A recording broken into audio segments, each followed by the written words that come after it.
We don't have customer accounts yet. So for various reasons, that's never quite happened. So we had to be really kind of, I guess, smart and resourceful and pragmatic about, okay, do we wait until we have customer accounts live, or can we launch a loyalty program without it?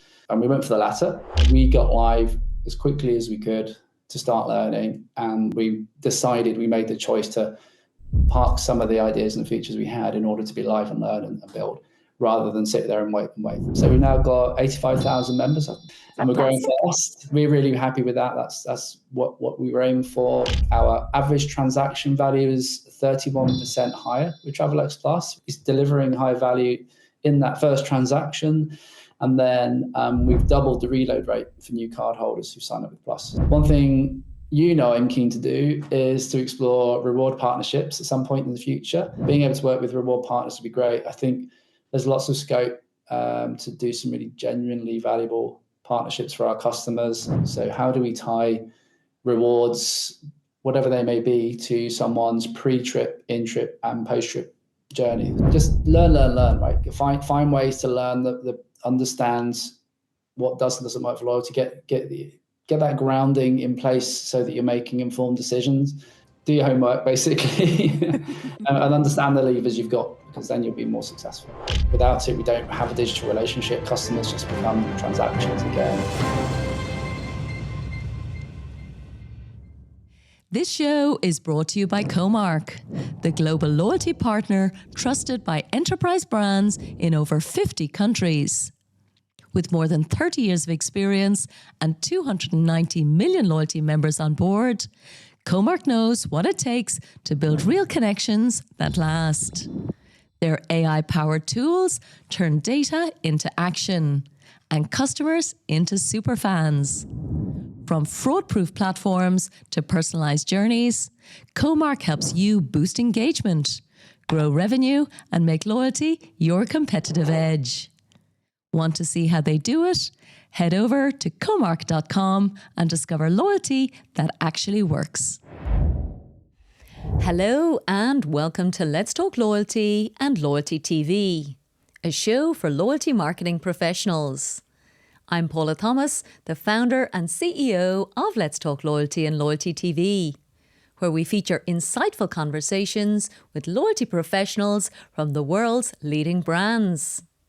Today's episode is hosted by Charlie Hills, Chief Strategy Officer of Mando Connect, a UK-based agency that uses smart data to create brilliant partnerships and rewards that really work. Enjoy. Hello and welcome to this episode of Let's Talk Loyalty. As Paula mentioned, I'm Charlie Hills, the Chief Strategy Officer for Mando Connect. In this episode, I'm delighted to interview Chris Frost, the Senior Product Manager for Customer Experience and Loyalty for Travelex. Chris specialises in customer experience, personalisation and loyalty at Travelex, where he leads the development of martech and CRM platforms to unlock customer data and drive long-term value. With a career spanning customer engagement, personalization, and product innovation, he helps global brands turn data into impactful loyalty building experiences. Today, we're going to be learning about his favorite books, highlights and key learnings from the recently launched Travelex Plus loyalty program, and all about his views on loyalty marketing. I really hope you enjoy our conversation today. So, hello, Chris. Welcome to the podcast. We're absolutely delighted to have you on today. It's a really exciting program, and I can't wait to learn all about it. Hi there. It's great to be here. Thanks for inviting me on, Charlie. Oh, it's going to be a really, really good episode. But before we get into learning all about Travelex Plus, we wanted to start out with some questions where we get to know you and we get to know a little bit more of your background. So we introduced a new question in 2025. So I'm going to open with that one, which is, please tell us about your favorite book about life, loyalty, or leadership. So despite the bookcase behind me, I'm not as avid a reader as I used to be. So I was having a little think about this. And whilst a lot of product managers talk about a book called Inspired, by Marty Kagan, as their kind of product manager's Bible, I'm also partial to Ian Rankin, Inspector Rebus crime thriller. That's, aren't we all? I've been sticking with that for a couple of decades now.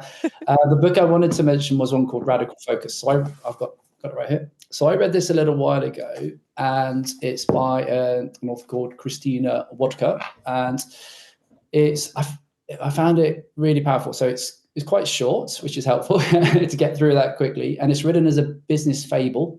So the first half of it is a story about a fictional startup that are struggling to hit their goals. And it shows how they introduce OKRs, objective key results, as a way to, and a method of using those to really focus on what they do. And the second half of the book is all practical guidance on how to do it after you've read the story and you've all bought in. And it really resonated with me. I used it and some of the methods with it, the team I worked with at the time. And it really, really helped us to do things that are impactful, generate lots of success, measurable success, because it's all about the metrics as well.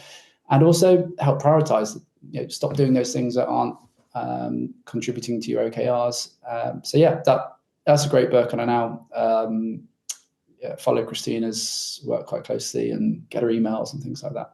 Fantastic. I'm going to borrow that off you. For our listeners, you won't know today, but Chris actually lives around the corner from me. So I'm going to sneak round, hit the coffee shop, and then I'm going to borrow that book, because I think prioritization in particular is something that we all really struggle with in loyalty. I think one of the common themes when we're talking with all our guests is about the breadth of everything we have to do and all the different bits of the business that it touches. So yeah, prioritization would be personally very helpful. And it's also a great excuse to hit a coffee as well at the same time.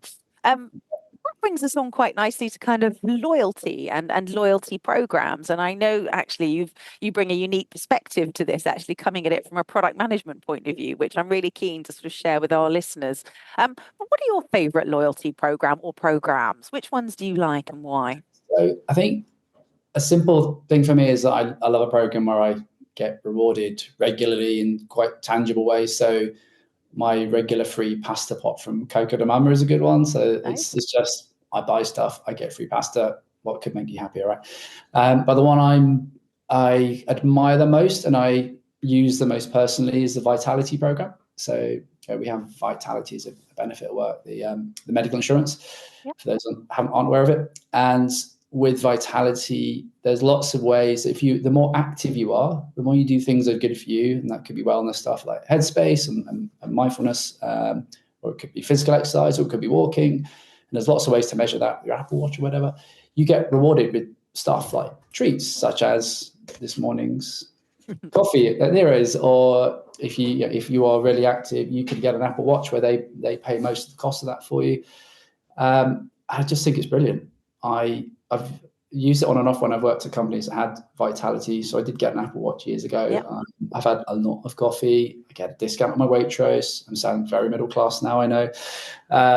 But it's just great. And for me, I would love to see the business case that got through on that, because it must have been really hard to say we're going to give away lots of stuff with lots of partners, with I assume the fact that more active people are, the less ill they're going to get. That must have been very, very hard to prove up front. So that's one thing that got a question on my mind. But I think it's great, and I engage with it regularly. And it's one of the things that drives me to walk from the station to the office on my commute rather than jump on a tube to get my steps up. And because that at least once a week a coffee or a discount is great. Yeah, it's such an effective program, and it's wonderful how that kind of model is applied globally as well. And it's one of the things I particularly love, because I love that brand appropriate reward for brand appropriate behavior, and it really is an effective motivator. And I think it becomes something that people can't really live without as well. As you're talking about there, it becomes part of your daily life. And I think that's what so many loyalty programs aspire to. They want to actually have kind of meaning outside of the transaction. And I do think that's a brilliant program. One of my old strategists absolutely loved it. And her favorite was the Champneys partnership, where you could kind of get heavily discounted spa weekends. So she'd do all sorts of exercise and all sorts of activity just to get these amazing kind of spa weekends. And I always thought that was rather wonderful. Sadly, I'm with Bupa, and their program is not quite so exciting. So if anyone from Bupa is listening, we'd love to work with you and improve your program. And then tell us a little bit about your background as well, because I think one of the things I found really interesting in our sort of pre-interviews was about, your perspective as a product manager coming into loyalty. And we talked a lot that loyalty is such a cool profession, because we get people coming at it from finance, people coming at it from insights, people coming at it from CRM. So many different types of people end up kind of managing and running loyalty programs. But I think you're my first product manager. So I'd love to learn a little bit more about your background and then what you enjoy about your current role at Travelex. Yeah, so I'm a I describe myself as a career product manager. It's counted in the decades now, rather worryingly. And I've worked in a wide array of sectors. So I've worked in telcos, price comparison sites, mobile agencies building apps for clients, marketplaces, ad tech. I've got quite a wide background, but more recently I've specialized in personalization, customer data, customer engagement. So why I've stuck with this stuff is I really enjoy the art and the science of taking that customer data and things you learn about customers, whether it's hard facts or behavioral stuff, and using that to really build much more engaging customer journeys, those that deliver better experiences for customers, delight customers in different ways, and also use that, of course, to drive business outcomes. Having the two is great, but I find that really rewarding. And it's been a theme of my last few jobs. And and I guess from that, whilst I've been at Travelex, and for those of you who aren't aware, Travelex is a company that's been around quite a while now, 50 years.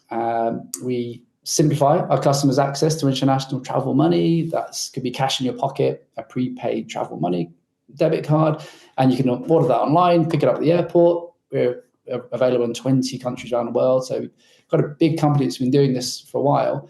And I came in to do personalization. And then a year ago, I became involved in the launch of Travelex Plus, our loyalty program, which went live in March this year in the UK.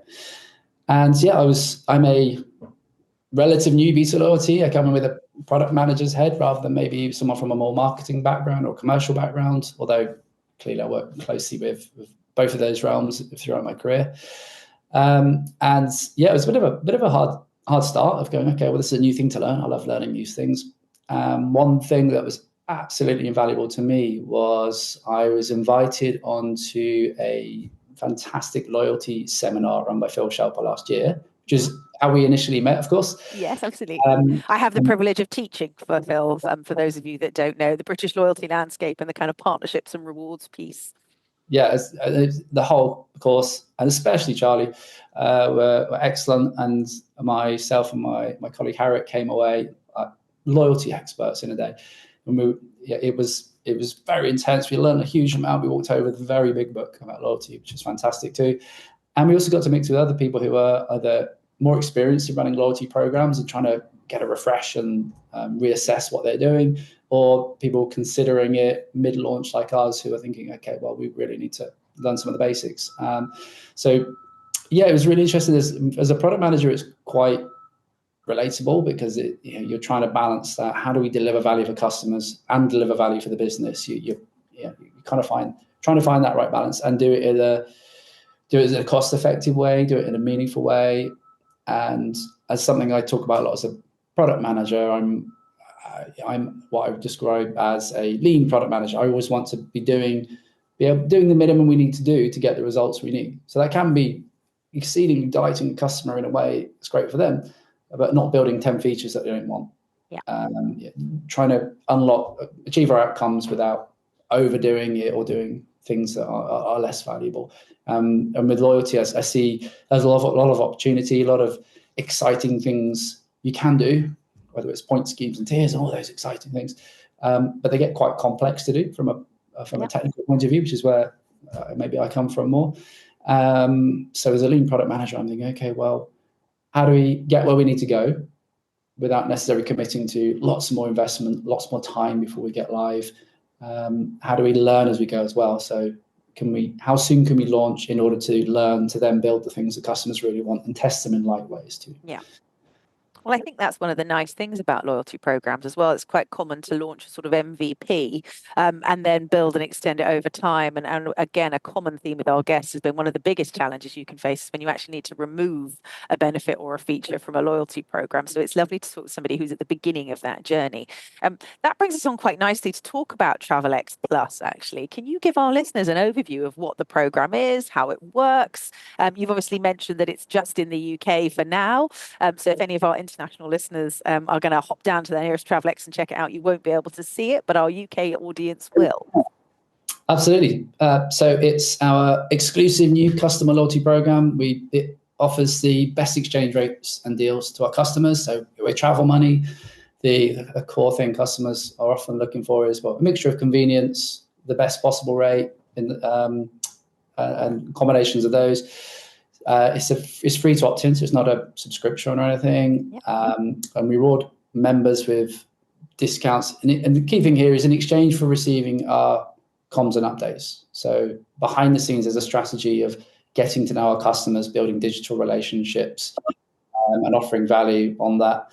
So the key benefits are members-only rates on all in-bureau purchases. So whenever you're in one of our stores in the UK, you will get a better rate if you're a Travelex Plus member. An additional first trip discount during the first 30 days of your membership. Now, this is a really important one for us in that we know that successful onboarding and driving engagement, particularly with card holders, we want to set you up success by kind of priming some of those activities that we want you to do. So a lot of people get the card, load it up, spend on the holiday, never open the app, chuck the card in the drawer. That's what we want to get them more engaged with the app. We want them reloading in their first trip to build that fuller experience, to drive more usage of the card. And the first trip discount is a good way to key them when they buy. They go, oh, actually, I must use some, we'll come to this maybe a bit later, but these are some good results of driving up reload behavior there.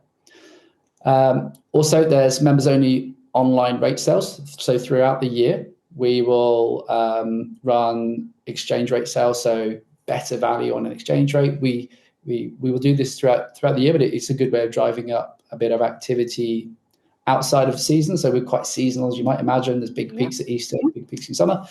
And having an additional benefit just for members is working well. It's resonating well with the members so far. And one that's kind of a bit more fun is we've got fun in the Travelex world.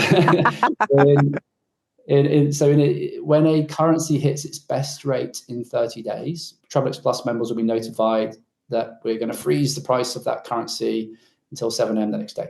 So if euros were the rate for people in the UK, if the euros rate was really, really good and the highest it's been for a while, we will ping you and say, hey, this is a great rate. Maybe now's the time to buy, because there's a lot of fear of people exchanging currency too early because they think they're going to miss out. But equally, if you wait till the last minute, then maybe the markets aren't as good as they were a little while ago. And if you remember Plus, then of course you're happy for us to chat with you and converse. We're trying to build that relationship so we deliver more opportunities for you to get good cash. And yeah, it's a big part of Plus is that kind of right to communicate but find things that are relevant to you as well. It's about your behaviors. Well, that's really nice that you've kind of locked into those insights about how people buy currency, but also those kind of pain points and worries that they have, and then built that into the program. That's a really nice approach. And as you say, quite a unique sector, quite hard to bring kind of fun and scarcity and gamification into a kind of effectively a currency program where you've got quite specific needs. What stands out for you in the new program? What do you think sets it apart from the rest, or what should other programs look to go, actually, that's a really cool feature. I should be exploring that for my program.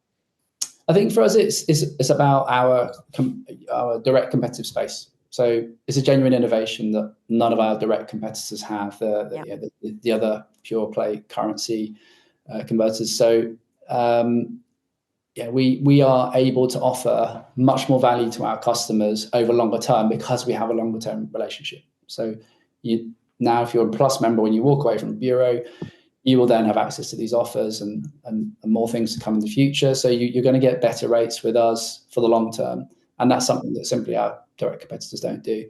So it's quite sector specific, but it really is us leading the way. And we've often been a company that is ahead of the pack in that sense. So really important for us. And it's, again, unique to our company maybe. It's delivering on our core strategy, as I mentioned before, of driving a much larger proportion of our customer base from anonymous to known. And there's a lot of focus on that on the business, and this is a key part of that. We're offering that strong value exchange up front in order to say, hey, can we have that relationship with you?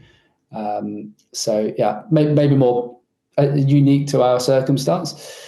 And then I think, what should other programs learn from this? I was thinking about that. There's maybe from the launch of it was that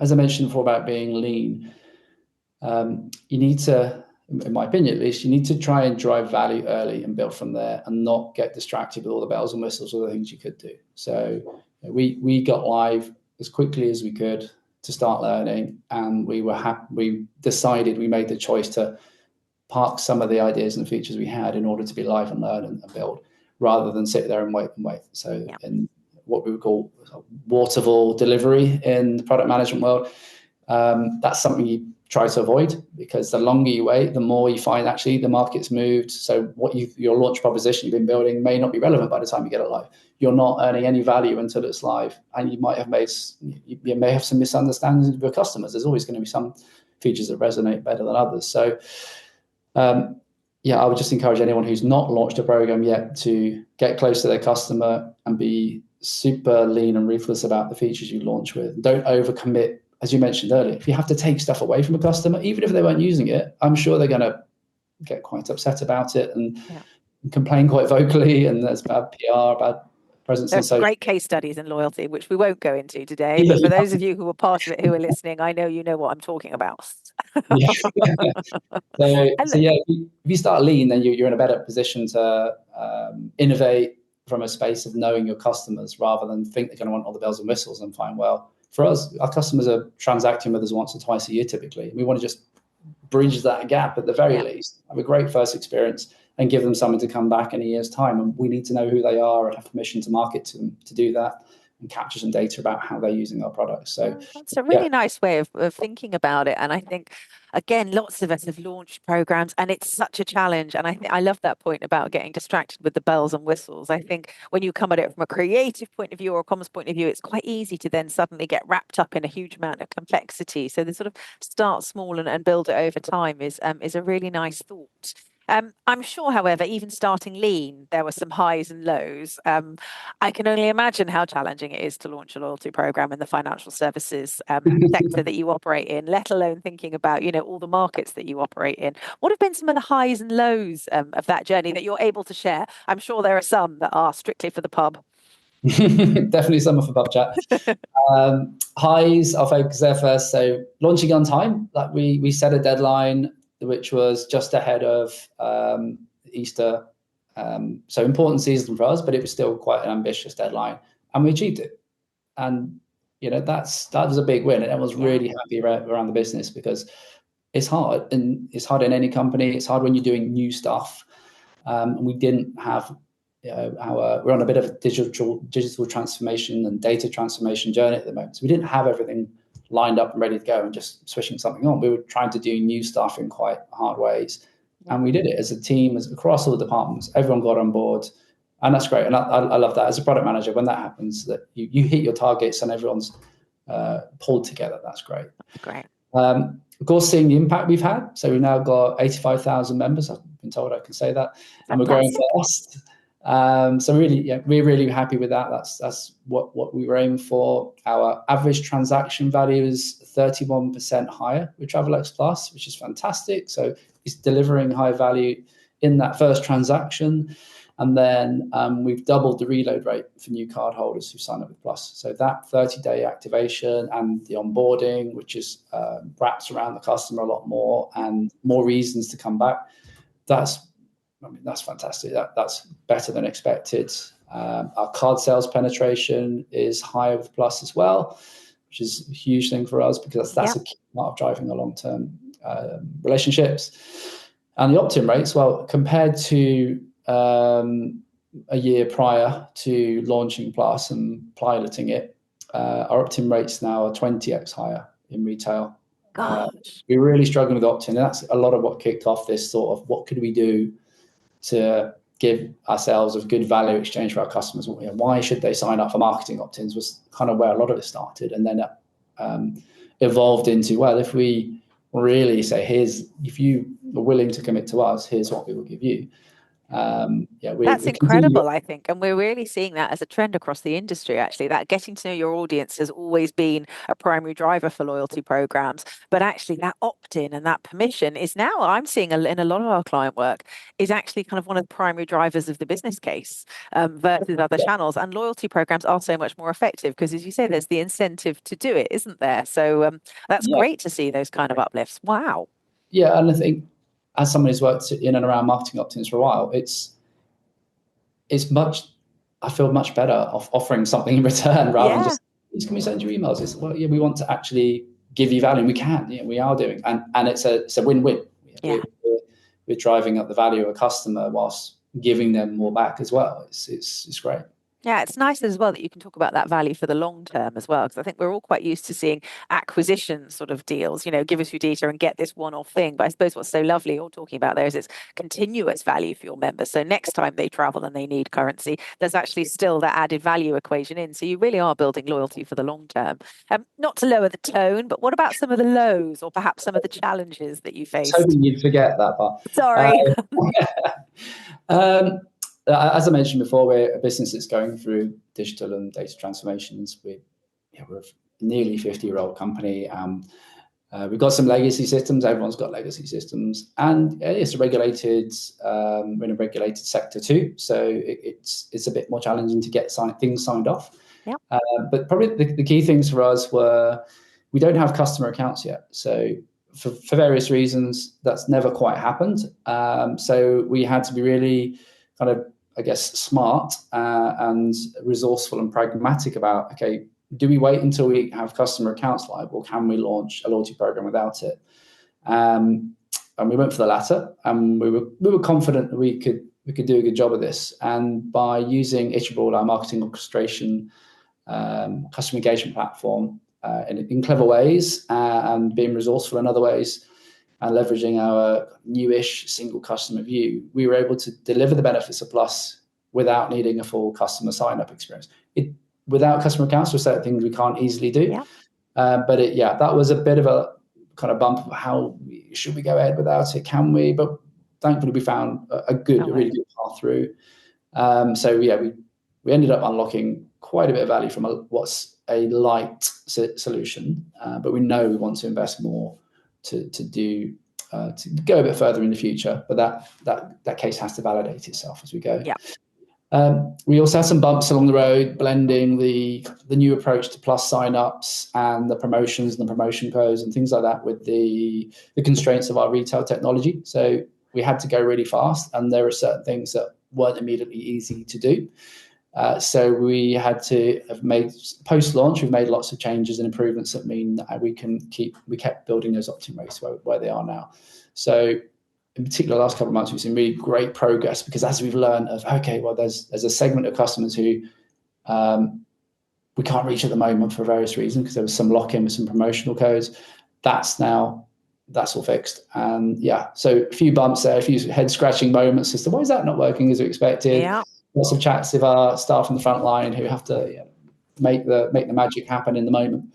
And now we're in really good shape. But quite a bit of effort there, optimizing. And the last one, reporting. So because we hadn't really done a lot of customer data until the last 18 months, we didn't have the right reporting, customer level reporting ready to build on top of. We were very much in a transactional reporting mode. So there was an extra piece of work that had to be done to be able to report and build lovely Travelex Plus dashboards that are customer focused and looking at multiple transactions for a customer rather than just saying, oh, here's a bunch of transactions. Yeah. Great. It was a great accelerator to have that in place now. But we had to do that at pace, which was fun. Well, particularly when you're seeing the kind of uplifts that you're seeing as well. I imagine that those dashboards look really good. So that's actually really wonderful for kind of internal stakeholder management, I'm guessing, and improving the business cases, as well as actually being actionable. How do we optimize? Like, I love a dashboard. Everyone who knows me. I love some good data visualization, and a dashboard is right up there on one of the first things I'm always looking at with programs. I think that brings us on to sort of the importance of the program within the company. You've been able to share a lot of the success factors and metrics, which is great. How is the company responding to the new Travelex program? How important is it, or how important do they see it being? It's a vital part of our strategy. So we just had a kind of refresh of our 3 top focus areas, and Plus is named within that. It's really, really important. But yeah, this is how we drive the value we generate per customer. So yeah, it's talked about a lot. It's an increasingly big part of my job because I'm also looking at the customer engagement platform and other things. So yeah, it's vital. Without it, we don't have a digital relationship. Customers just become transactions again. And it's helping us. It's helping fuel our data science team to work on to be able to model data, segment customers. It fuels so many other things around the business that will help us serve customers better and help our acquisition across paid channels and what have you. So huge amounts of focus. That's great. I love that. Obviously, I'm very biased as a huge loyalty program fan, but it's lovely when it kind of starts out, it proves itself. And then you'll probably, well, I'll talk to you again in 2 years and it'll be kind of, a central kind of bedrock across the kind of business. And I think it's wonderful when you see it used, and the data that it brings and the insight it brings, everything from customer services through to frontline operations, through to internal PR. They really can kind of spiderweb their whole way through the organization. So great that journey's starting so soon after the launch. What sort of areas are you looking at for the future? I mean, it might be a little early to ask because obviously you're still sort of proving it, you're still sort of seeing the impacts, but have you got any plans for the future that you're able to share?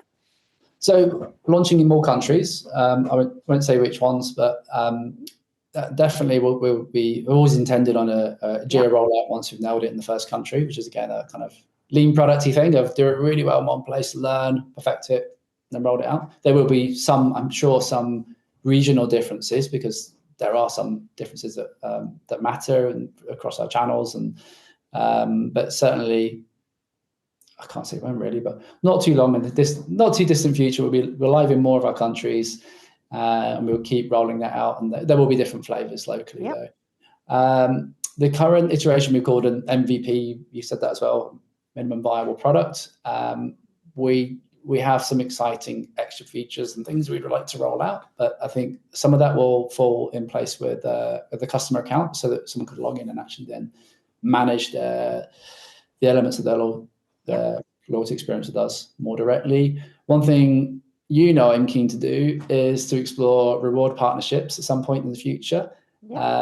So picking the right moment to do that. We, again, keeping focused on doing the right things at the right time, but being able to work with reward partners would be great. I think there's lots of scope to do some really genuinely valuable partnerships for our customers. For me, it would have to be very relevant to Travelex and a travel experience, which is mostly holidaymakers, but there are business customers as well and frequent travelers. And I'd love to, and as we've discussed, I'd love to tie it into an individual's personal journey. So how do we tie rewards, whatever they may be, to someone's pre-trip, in-trip, and post-trip journeys? 3 things that we focus on a lot. It's not the entirety of the journey, but that's we're thinking of traveling or planning. I've booked a flight. I'm in the airport. I'm taking off. I'm using my card. I'm spending my cash that I acquired through Travelex. And I've got the post-holiday blues. I've come home.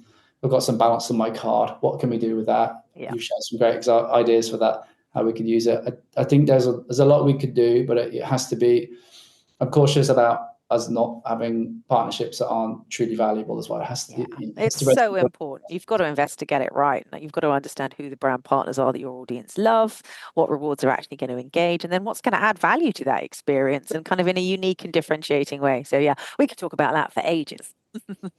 Yeah, I think anything that can help us bridge that gap, that's a common problem. If someone goes away with the holiday in July to Spain for 7 days, uses their card, how do we stay relevant in that period in between? What could we do? And maybe reward partnerships help with that. Interesting. And then what about kind of, you talked very much about the loyalty and reward code training. I will let Phil know that you've mentioned it. He'll be thrilled. It's a great kind of, it's a great course. But what other sort of resources do you use? As somebody who's obviously very experienced in CRM and products and all that area, but kind of, relatively new into loyalty marketing, what resources have you found helpful? Mostly chatting with you, Charlie. That's very good.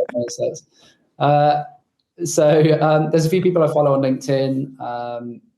Phil, of course. Emil, I'm going to try and pronounce his last name. Yeah, Milton. But Emil and Milton in Sweden, who's brilliant. And he's very active on LinkedIn, sharing some thoughts on loyalty, particularly at the moment. And also because I tend to attend a lot of events and around marketing, martech there, and I'm in touch with some loyalty platform providers just as we look to the future. I pick things up from webinars and themes and what have you. It's all sort of flowing in there. But yeah, I feel I've been so immersed in loyalty the last year that sometimes it's a little overwhelming. There's a lot going on, right? But yeah. So I tend to pick your brains when I'm a bit stuck. It's a very busy industry, I think. And I think one of my top tips, and we've talked about it a lot, is just join as many as you can. I always think that's really interesting. When you look at, my phone, it's horrifying to people. Like, how many are on here? And I'm like, well, that's my job. Of course I need to know what's going on. But actually kind of joining programs and living the experience of them. And, your experience with Vitality, for example, will inspire kind of, loads of thoughts what you could do with the program. And that's always my kind of top tip. And I'm always fascinated as well when I go on holiday to see how programs are different in different markets. That sort of freedom in a framework thing. So that's always really fun. I find myself reverse engineering every loyalty program I bump into now.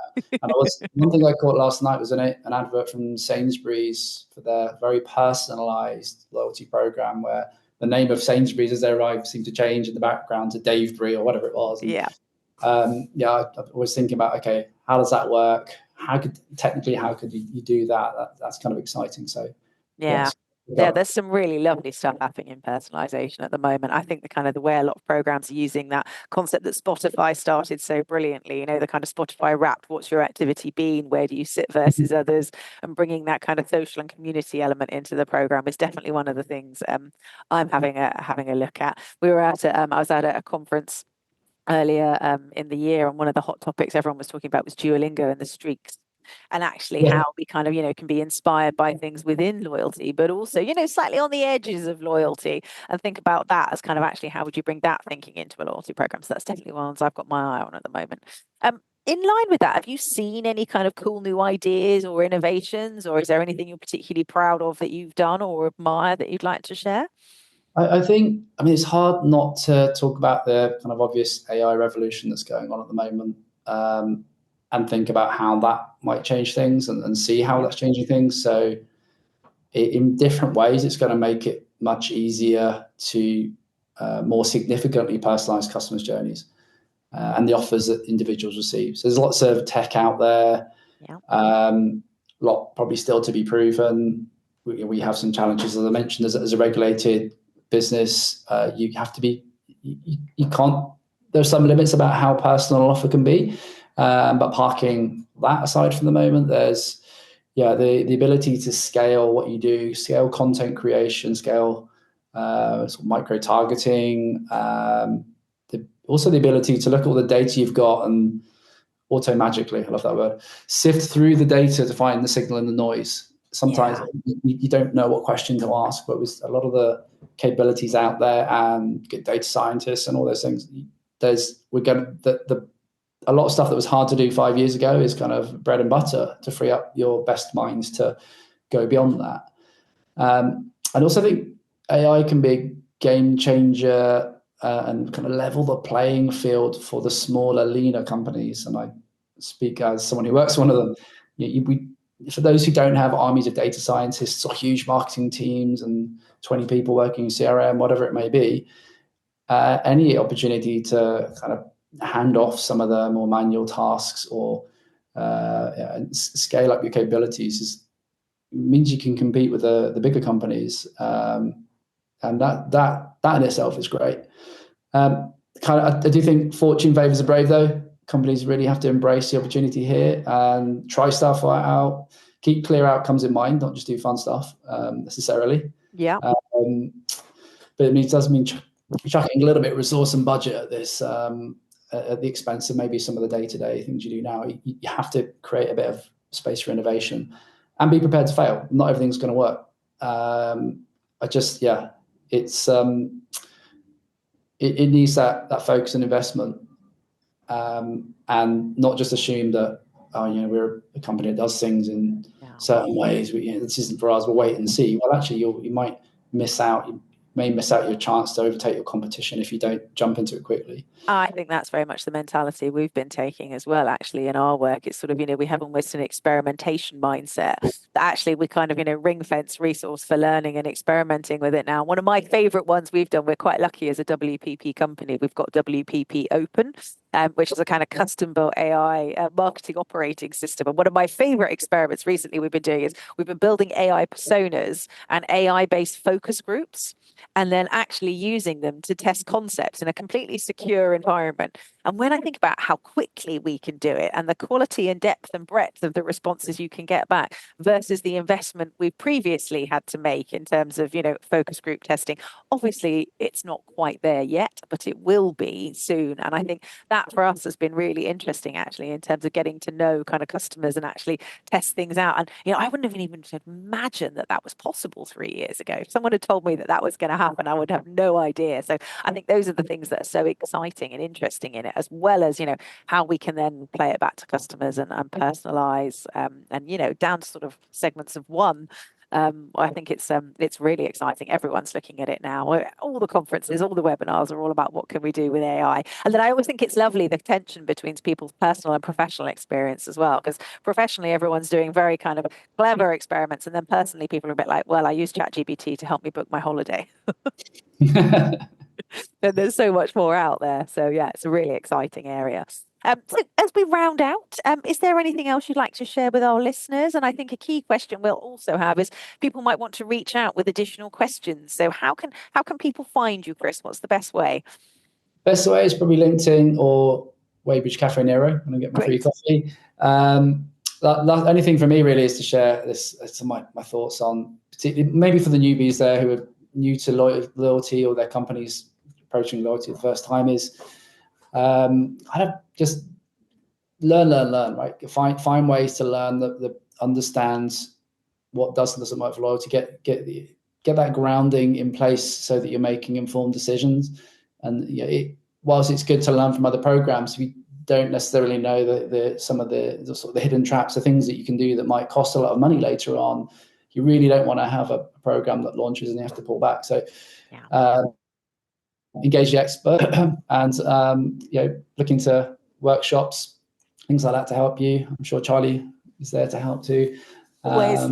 Do your homework basically and understand the levers you've got, because then you'll be more successful.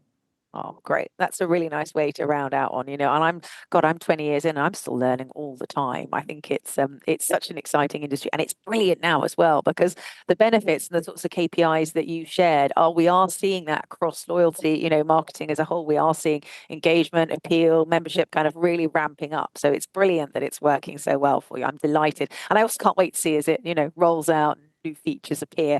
And I'm also looking forward to obviously a lot more coffees in Cafe Nero in Weybridge. Well, all that's left for me to say is thank you so much. That was really, really interesting. And I'm sure our listeners have absolutely loved it. That's goodbye from Let's Talk Loyalty and Loyalty TV. Cheerio. Thanks for having me on.